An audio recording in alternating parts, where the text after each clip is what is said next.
undisclosed cornfield in the Midwest United States. This is the Rev Report. Well, folks, I'm back. You're back. Chunk's back. And we are back for here at the Rev Report. Yes, folks. Once again, we have one heck of a show out for you today. We have a very sad news to tell you, but it's a good story. It's about a guy named Dr. Fairmore. Dr. Fairmore was a doctor in the mid 80s that was giving out uppers and downers and different natural drugs for pain and for mental illness.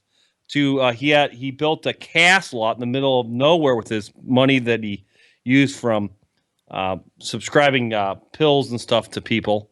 And he built this place out in Eaton Township way back in the 80s. And there was a line of people that would come to his place and buy, you didn't really have to have an appointment. You could just show up and they would give you a subscription to whatever you really needed. And he was actually trying to give out like some THC pills for certain things. And he was actually trying to help a lot of people, but a lot of bad people like the bikers would show up, and he was making a few bucks off the mafia and stuff. So he was dabbling in some stuff they shouldn't have dabbled in. And what happened was that I don't believe it was the 80s.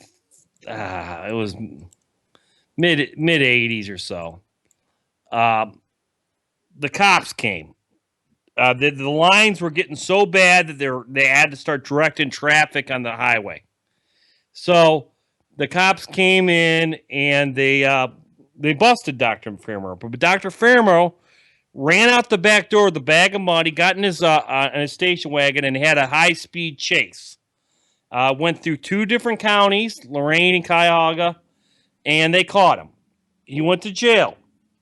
But he had left this castle, this Fairmore Castle that Chunk has some pictures of, I believe. And that is the arch that you see there.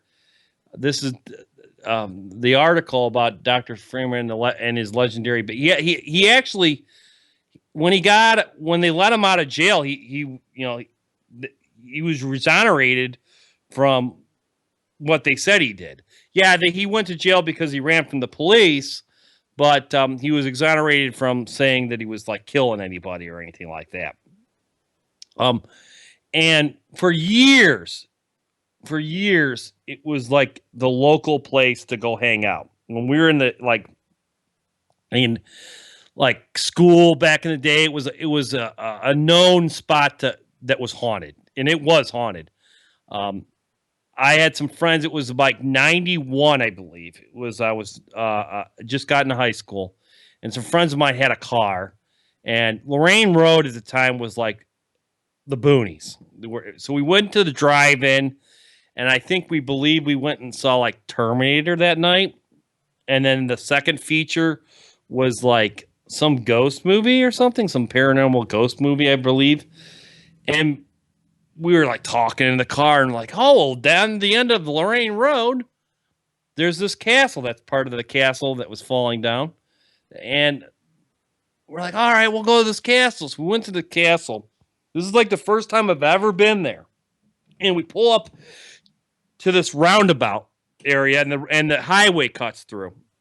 And we parked and we walked down. And I mean, you walk down this way. I mean, it's eerie, like the trees start to just envelop you as you go down.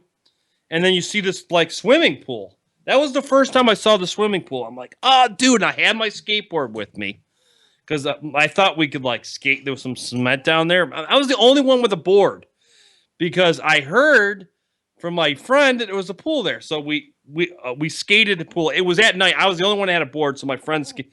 But if you would start at the back part of the pool and come to the front, you could actually like rail slide, like perfect rail slide pool. It was great. That was the first time I ever skated that pool once. And then we went in the back into the castle. And my buddy's car, we pulled my buddy's car around and we were listening to some Tool. And he had a Galaxy. And we're sitting there. And this, like, it was like a mist, a ghost mist. I actually had some pictures of this mist. It went through the Galaxy car that was parked. And then I was parked in my truck next to it. And then it went in, and that's the picture of the Jesus that we found near the front door of the place. There used to be like a big drawbridge, and that was on the other side. So we dug it up, and we put it there as a shrine. And apparently a few people did have overdoses there, but he was into like some, not witchcraft, but he was into like metaphysical stuff, and he was into opening doorways to like other dimensions. He was actually highly, like, really smart and some. His friends were into that kind of stuff. It was a thing to do back in the 80s, was to mess around with the Ouija boards and stuff like that. And I knew of Mrs. Martindale said that she went out there and did a seance and everything, and all these mists were going around, these spirits are going around. Well, when we were there, those are the tunnels that you're seeing right now. The tunnels are where the baby doll parks, and that's where supposedly the money was, and that's where the Hell's Angels and everything went down and broke the windows out and everything, broke holes in the doors, holes in the walls, all that to find the money. They never did find any money in there, or any jewels or anything else. But like, people for years would just go there and party, and there was a guy that was living there from like, I bet like 1990 to like 93 on and off. His name was Bergendale. And he was a bum, and he saw ghosts there too. But then that night, my buddy saw this orb. It had to been as big as a basketball. It came through the window of that place, of the arch, and came right down. And we're in this like poison ivy mess. And it went right down and went right over his head, and he could actually feel and hear the spirit or whatever was in it. It freaked him out. He ran all the way up to the road, and he was hiding behind a telephone pole, like crouched down, like thinking the thing was going to get him. So once the mist went through my car and around my car and then back out, once I witnessed and saw this weird mist. And I mean, it was pretty warm night. I was like, I'm done. I'm out of here. And it was weird. It had a funny smell. It gave you your hair was all like going straight up. And when I tried to turn on my car, all the battery light was like dim. Like, it wouldn't turn on. And when the mist finally went out into the castle, my truck actually turned on. So it was a very highly active paranormal spot. Well, what happened was, over the years, it's been falling apart. And this week, I believe the Lorain County Metro Parks and another group, an undisclosed investor, was going to rebuild the castle, but they said that it was too far dilapidated. So they brought in an excavator this week. And as I went by it Tuesday, I saw them hit the arch with the bucket. And I believe it's pretty much torn down now. And it's in Forgotten, Ohio. It's on that website. And it was a well-known hot spot for paranormal activity in my area. And, folks, it's gone. Yes, folks, it's gone. And the next story is the trailer. Yes, folks. So down in I'm not going to name the town, but I'll just say it's a southern Amish town in Ohio. And we had a mobile home, okay? And there was these people in the area that lived up on the hill, Jesse and James, okay? And they were a couple, and they decided to rent a house down the street from somebody, and they thought it'd be nice to start scrapping this trailer. So they went down there at night and some other day. And I personally was working on this trailer, and I took down the awning. And then The next day, a couple days later, because I only go down there like once a week, the windows were gone. And I'm like, what the heck, man? What happened to the windows? I asked the guy. He said, oh yeah, I took the windows out, man. And needed to, always thought you wanted the windows out. We're scrapping the trailer. I'm like, not yet, So I was gonna bring some wood down the next day and board up the trailer, right? Well, I got caught up at the Old Bailey's bar here, and they had an emergency toilet urinal problem. The urine was pouring all over the floor. So I was, snaking and humming and honey dipping and really reaming the toilet and everything. And I get this phone call. Hey man, the trailer's on fire, man. It's burning like a candle, man. I don't know if he can put any pictures of the trailer up here. I think he could. I have some pictures I sent you. Chunky, you gonna put some pictures up? Okay. And it got to the point where it burned all the way to the where the toilet was. Roof collapsed in. The fire department gets there. Okay, he's recording the fire department getting there, right? He's recording this. Why is he already there before even the fire department comes? The fire department supposedly scanned his phone or whatever for the video, so he has video. And he broke this when he was. He went back to the thing burned down, and he tried to steal that toilet after it was burned down. He actually tried to steal the toilet so he could take it up to the other house so they could use it, but he couldn't get it. He never was able to get it totally out of there because I guess the roof was collapsed on him and stuff. So there was a whole court battle and everything, and due to the fact that the guy's mentally ill, he got away with it. There's actually a witness and everything. We've actually repeatedly called the different departments. Let's not say who and let's not point fingers, but we did. And still to this day, the man that burned that trailer down still comes to the scene and takes a few souvenirs. This man is hooked on meth. Yes, folks, meth. He makes meth, I believe. His friend down the street sells the meth.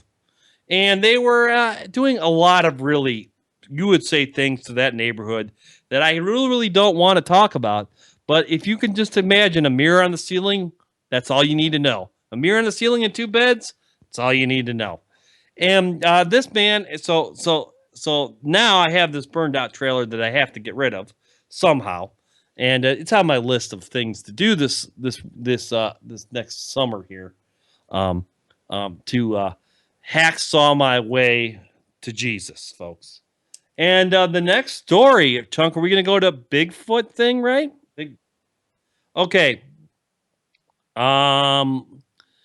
I have some pictures I got from Wild Bigfoot. There's been a couple different pictures of Bigfoot lately that has come in from Bigfoot. I'm going to go to my page here quickly.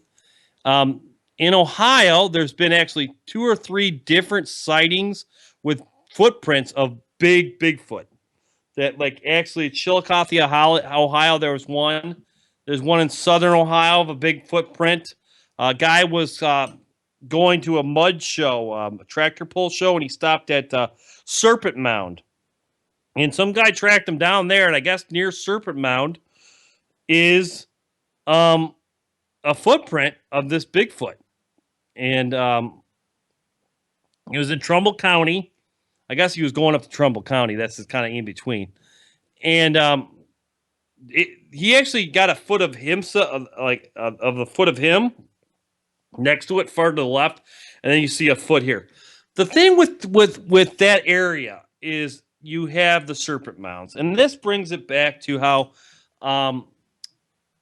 what was it? Lyndon Moulton Howe was on Ancient Aliens, and I was eating lunch today, and she was talking about how these UFOs are being spotted, and this beam of light is coming down, and you see this like Bigfoot, basically a Bigfoot creature. Now these Bigfoot is seen. There's like 23 different varieties of Bigfoot, but they're on all continents of the world. Okay, so obviously they have some way of traveling to different parts of the world, because Pangea sure the heck didn't like get them to, out there. But what happens is I believe that these Bigfoots, most the higher ones, are very intelligent. They have their own ships. Uh, what was that guy's name? Travis Walton, when he was abducted in Arizona, when he went on the ship, one of Valthor's scout ships. He was on. There was Bigfoot on it, and they actually wearing green suits, and they had oxygen masks because they had to have a different kind of oxygen. They are known to work on mining ships out in the outer reaches, mining different elements because they're very strong and they're highly intelligent.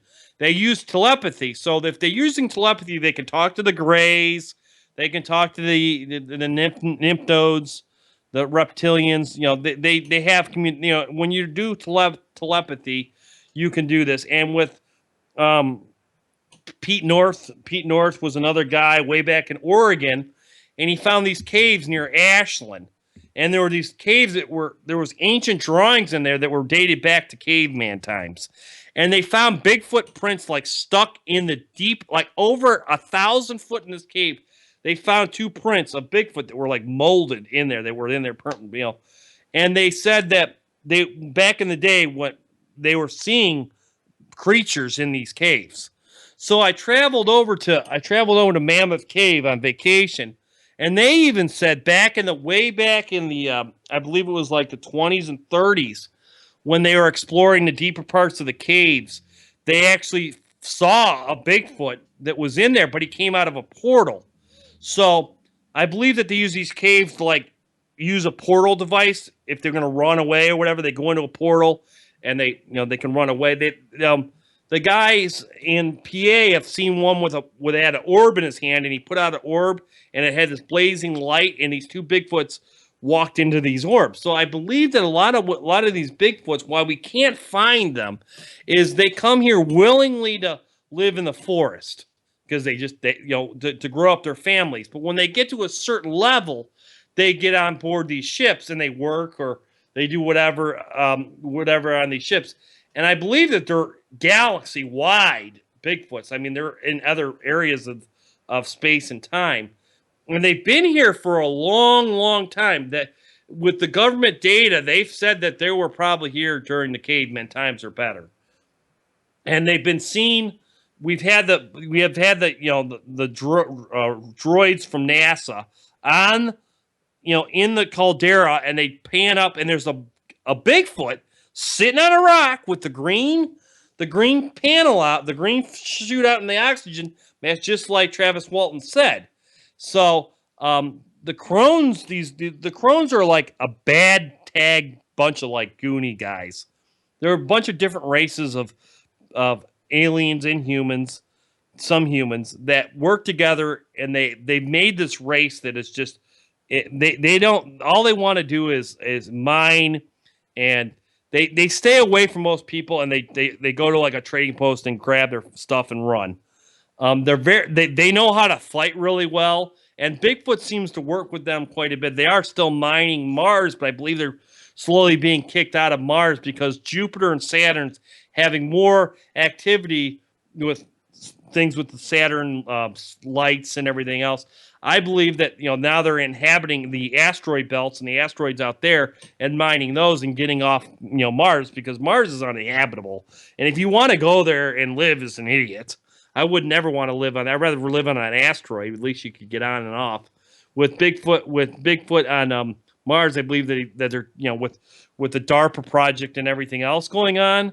I would definitely think that it would be that's a picture of Bigfoot. That's look at the guy's foot to this thing. I mean, some Bigfoots are 8 to 9 foot tall. And now you have the Nephilim too. I believe the Nephilim had Bigfoot working for them too. There's been carvings and stuff on the walls in Egypt in one thing in one of the halls of a Bigfoot. So I mean Bigfoot is strong and everything. I mean, he's taken a log this big and threw it down the hill at one investigator up in Canada. So I mean they're very strong, and they're very willing to fight humans when they're in the wrong way. Now, what all this leads to is these caves are so deep that you have this called Madrid Fault Line. Madrid Fault Line, and that the Madrid Fault Line has made the Mammoth Caves. They made the cracking of the caves, and the limestone has been washed away. The crack that you first had to have a crack so that the water could get in there and wash away the limestone, and that's what's called the Madrid Fault. The Madrid Fault Line goes up the Mississippi River, and then goes up into Arkansas, goes up into Kentucky, and goes up into Indiana a little bit. And it's basically an underground crack that the western and eastern seaboard are underneath the going underneath the America, and they kind of pop. They pop, and the forces of the gravity are on there, and occasionally you'll get a pop, and you'll have these earthquakes down there. Now, eventually, as the Navy maps say, they'll have a gigantic quake, and then the Mississippi River will become like as wide as a state. That's what they have said. But with that, Kentucky had a 4.3 or 4-pointer almost. I think earlier this week. We have activity now on Mount St. Helens, folks. Mount St. Helens blew off in May of 1980. In 1980, they see in Kentucky. See, as you go to the left of the map here, you'll see that the orange one, Cave City is about in the middle. The caves are about in the middle. Louisville, it's a little bit south of Louisville.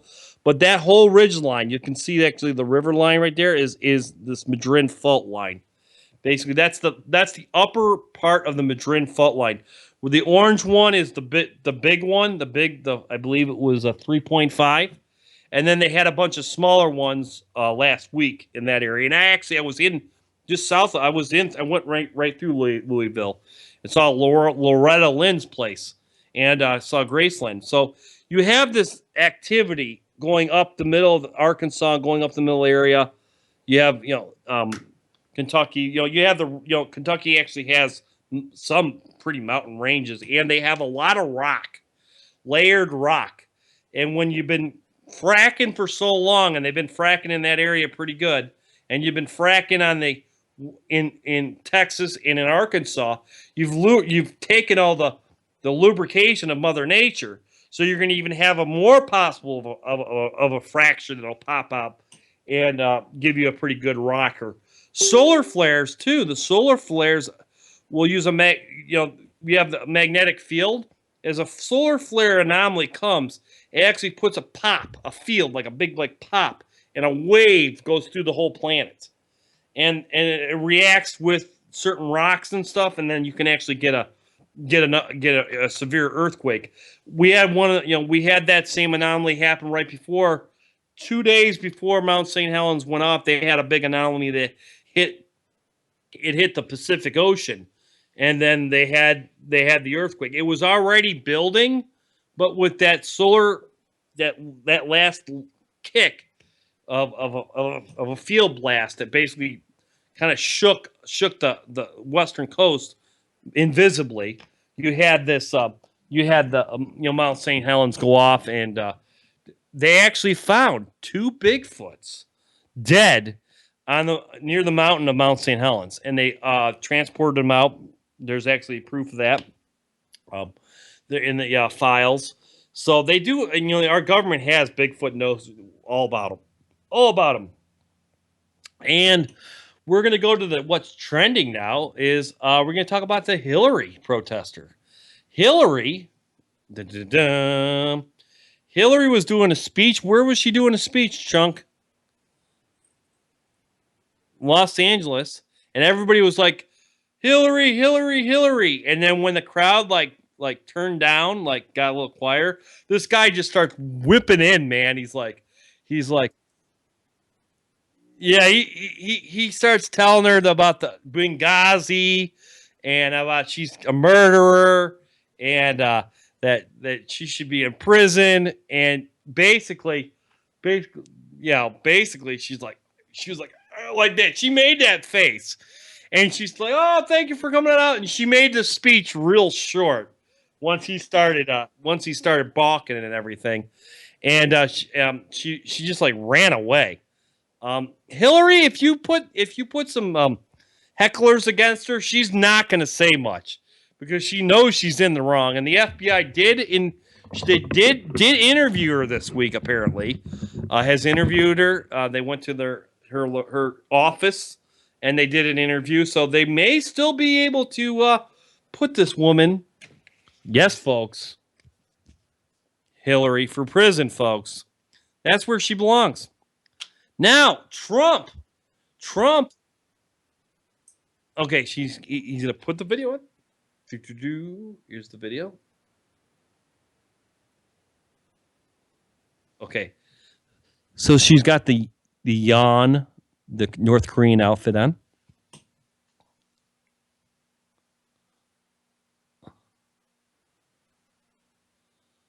No sound.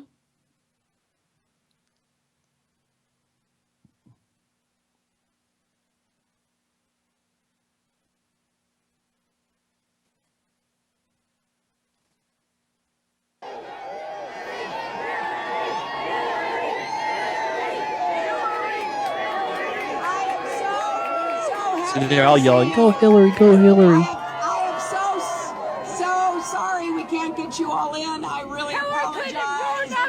You're not welcome here. You're responsible for the thing that burnt the Castella's. You supported the coup in Honduras. You betrayed queer rights activists. You betrayed women's rights activists in Honduras. You betrayed. Don't touch me. Don't touch me. You betrayed queer rights activists in Honduras. You supported. Have a good afternoon. There's no blood. You betrayed queer rights activists. Really, folks. So he just basically, one heckler told her to basically leave. I will tell you, it's pretty scary when you wear a Hillary for prison shirt down through Arkansas and you hope not to get shot. I tell you, I drove through Arkansas with the Hillary for prison shirt on, and ooh, folks, woo, man. But the thing is, now we have Trump as the electoral, probably the guy is going to be a Republican nominee. We had all of a sudden, what was our name? John Kasich. He's, oh yeah, I'm going to stay in the race. You know, I got a plan. This is, Tuesday night. Oh man, I'm going to be in the race and blah blah blah. I'm ready to keep the wheels turning and everything. Well, the next day, he's at his governor's office. Well, it's time to throw in the towel. We had a good run. It was an amazing run, and it's time to hang it up. Then you get on the same day, Ted Cruz. He's hanging it up too. So you have Hillary now. Hillary's basically now facing off with. This is Hillary. I'm a Clinton, and I'm a Clinton, and that's I should be voted in automatically. And Trump is like, I'm going to eat my taco bowl and really support the Mexican people and the Spanish, armada down there. He's trying to get well with the immigrants, I guess. But I believe this: if the Cavs win the championship, which is maybe, we'll see. But if they don't win the championship, the riots won't happen. But let's say they win the championship, there somewhat riots happen. Happy riots, you could say. I don't know if you. And then the riots then we start getting those protesters in, because that'll be the third week of June. And then the protesters will start showing up about 2 weeks later for the RNC.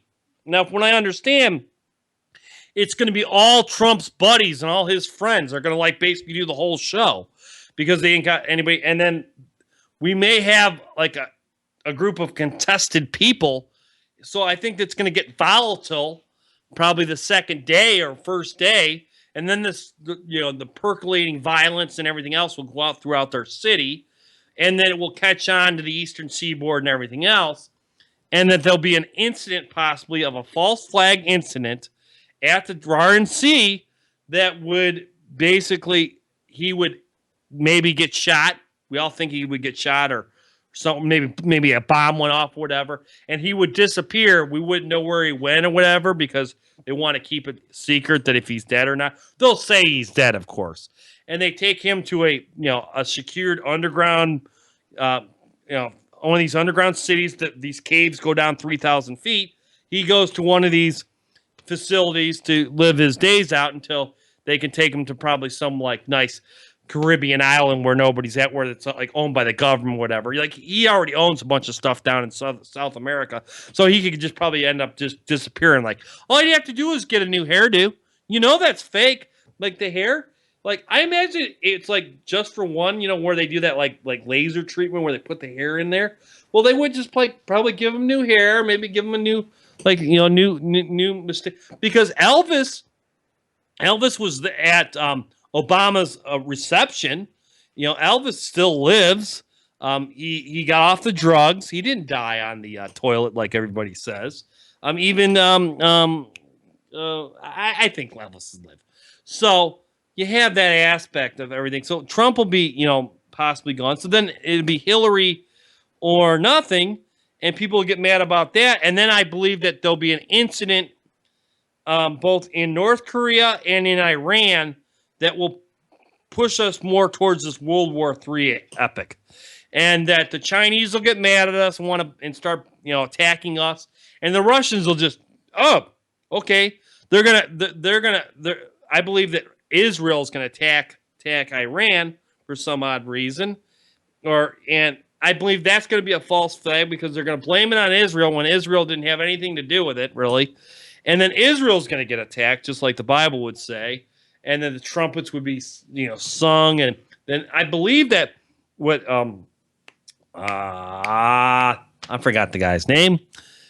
Believe that the Antichrist will be here this summer. That's what the foretelling people, the fortunes of the world, these prophecies that have been going on back and forth, is that we might have the Antichrist here, folks.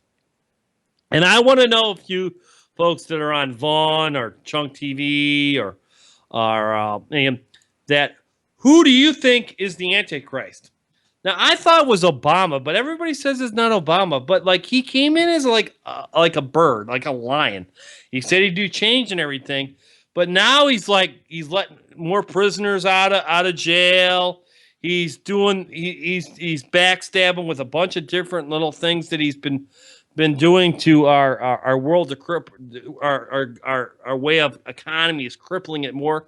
He's not letting the coal miners work anymore in West Virginia. And I mean, if you get West Virginia up and roaring and rioting and everything else, they're poor as it is. We really need to who do I think I'd like to know, people, who do you think might be the Antichrist? Do you think it's Adele?